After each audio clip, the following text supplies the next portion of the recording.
வணக்கம் நண்பா, welcome to the channel. இன்னைக்கு நம்ம பார்க்க போற வீடியோ ரொம்பவே இன்ட்ரெஸ்டிங்கான வீடியோ. உலகமே அழிஞ்சாலும் இந்த விஷயம் மட்டும் நடக்காதுன்னு சிங்கிள்ஸ் நம்பிக்கிட்டு இருக்கிற ஒரு விஷயத்தை தான் இந்த வீடியோவில் நம்ம பார்க்க போகிறோம். என்னென்னு சொன்னால், ஒரு பொண்ணு தானாகவே முன் வந்து உங்களுக்கு ஃபர்ஸ்ட்டாக மெசேஜ் அனுப்புனா உங்களுக்கு எப்படி இருக்கும்? ஸோ அப்படியான ஒரு விஷயத்தை எப்படி பொண்ணுங்களை பண்ண வைக்கிறதுன்றதை தான் இந்த வீடியோவில் பார்க்க போகிறோம். ஸோ வீடியோவை ஸ்கிப் பண்ணாமல் பாருங்கள்.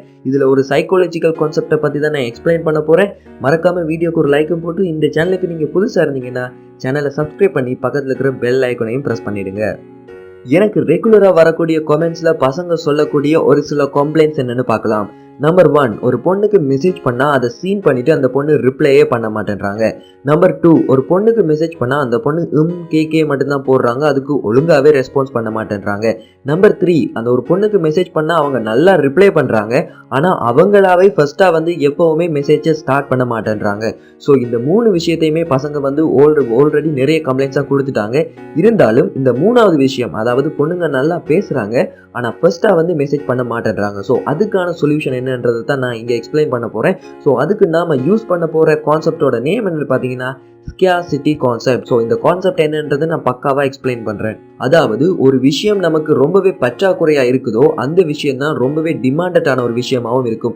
உதாரணமாக தங்கத்தை எடுத்துக்கோங்க. தங்கத்தோட விலை நாளுக்கு நாள் ஏறிக்கிட்டே போகுது. அதுக்கு காரணம் என்னென்னா, உலகத்தில் குறிப்பிட்ட அளவு தங்கம் மட்டும்தான் இருக்குது. அதனால தங்கத்துக்கான டிமாண்ட் ஏறிக்கிட்டே போகுது. அதே போல் ரோல்ஸ் ராய்ஸ் காரை எடுத்துக்கிட்டிங்கன்னா அந்த காருக்கு ரொம்பவே டிமாண்டடாக இருக்குது. ஏன்னு பார்த்தீங்கன்னா, உலகத்திலேயே குறிப்பிட்ட அளவு செலிபிரிட்டிஸ் கிட்ட மட்டும்தான் ரோல்ஸ் ராய்ஸ் இருக்குது.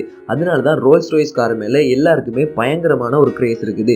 ஸோ நம்ம எந்த விஷயத்துக்கு அதிகமாக பற்றாக்குறையாக இருக்கோ அந்த விஷயத்துக்கு தான் அதிகமான டிமாண்ட் இருக்கும். ஸோ நீங்கள் ஒரு பொண்ணு கூட ஃபர்ஸ்ட் டைம் சேட் பண்ணிக்கிட்டு இருக்கும்போது நீங்கள் மெசேஜ் பண்ணுறீங்க, அந்த பொண்ணு உங்களுக்கு ஒழுங்காக ரிப்ளை பண்ணுறாங்க. ஆனால் அடுத்த நாள் நீங்கள் தான் போய் மறுபடியும் அந்த சேட்டிங்கை ஸ்டார்ட் பண்ண வேண்டியதாக இருக்குது. ஸோ நண்பா, ஒரு விஷயத்தை புரிஞ்சுக்குங்க. நீங்கள் வந்து ரொம்பவே பிஸியான ஒரு பர்சனாக இருக்கீங்கன்னு வச்சுக்கலாம். நீங்கள் எப்போவுமே உங்களுடைய பிஸியான ஒர்க் ஷெடியூலில் ஒர்க் பண்ணிக்கிட்டே இருப்பீங்க. அப்படி இருக்கும்போது ஒரு பொண்ணுக்கு நீங்கள் மெசேஜ் பண்ணுறதுக்கான டைம் ரொம்ப ரொம்ப கம்மியாக இருக்குன்னு வச்சுக்கோங்க. அப்போ நீங்கள் என்ன பண்ணுவீங்கன்னா, அந்த பொண்ணுக்கு அந்த கொஞ்சமாக இருக்கக்கூடிய டைமில் மட்டும்தான் மெசேஜ் பண்ணுவீங்க, மற்ற டைமில் மெசேஜ் பண்ண மாட்டீங்க. ஸோ அந்த பொண்ணை பொறுத்த வரைக்கும் நீங்கள் ரொம்பவே ஒரு பிஸியான பர்சன். உங்களோட சேட் பண்ணுறதே அந்த பொண்ணுக்கு பெரிய ஒரு வரப்பிரசாதமாக மாறும்.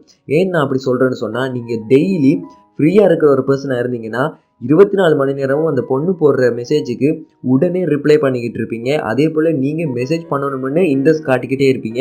ஸோ அந்த பொண்ணுக்கு வந்து நீங்கள் ஒரு பெரிய ஒரு விஷயமா தெரியவே மாட்டீங்க. ஏன்னா இவன் எங்கே போகிறான், நமக்கு மெசேஜ் பண்ணிட்டு தானே இருப்பான்னு சொல்லி அந்த பொண்ணு திங்க் பண்ண ஆரம்பிச்சிருவாங்க. பட் நீங்கள் ரொம்பவே பிஸியான ஷெடியூலில் இருக்கக்கூடிய ஒரு பர்சனாக இருந்தீங்கன்னு சொன்னால் அங்கே ஒரு ஸ்கேர்சிட்டி கிரியேட் ஆகும். அதாவது பற்றாக்குறை. அந்த பொண்ணு வந்து உங்ககிட்ட இருந்து ஒரு மெசேஜை எதிர்பார்க்க ஆரம்பிப்பாங்க. பிகாஸ் உங்களால் எந்த நேரமும் மெசேஜ் பண்ண முடியாது. ஸோ இந்த வீடியோ பார்த்துக்கிட்டு இருந்த நீங்கள் பிஸியான பர்சனாக இருந்தாலும் சரி, ரொம்பவே வெட்டியாக இருக்கிற ஒரு பையனாக இருந்தாலும் சரி, நீங்கள் இந்த ஸ்கேர்சிட்டி கான்செப்டை எப்படி யூஸ் பண்ண போகிறீங்க? முதல்ல வந்து அந்த பொண்ணுக்கு வந்து மெசேஜ் பண்ணும்போது கொஞ்சம் நேரம் கழித்து மெசேஜ் பண்ணுங்கள். அதாவது அந்த பொண்ணு ரிப்ளை பண்ணாங்கன்னு சொன்னால் அதை ஒரு நிமிஷம் கழித்து சீன் பண்ணிவிட்டு அதுக்கு ரிப்ளை பண்ணுங்கள். நீங்கள் உடனே ரிப்ளை பண்ணிட்டு இருந்தீங்கன்னா ஏதோ நீங்கள் அந்த பொண்ணுக்காகவே மெசேஜ் பண்ணுறதுக்காகவே வாழ்கிற மாதிரி. நீங்கள் அடுத்த நாள் மெசேஜை ஸ்டார்ட் பண்ண ட்ரை பண்ணாதீங்க. ஒரு குறிப்பிட்ட அளவு நேரம் வந்து மெசேஜே பண்ணாமல் விட்டுருங்க. ரொம்பவே பிஸியாக இருக்கிற மாதிரி அந்த பொண்ணுக்கு காட்டிக்குங்க. உங்களுடைய ஃப்ரீ டைமில் தான் நீங்கள் அந்த பொண்ணுக்கு மெசேஜ் பண்ணுற மாதிரியான ஒரு பிம்பத்தை உருவாக்குங்க.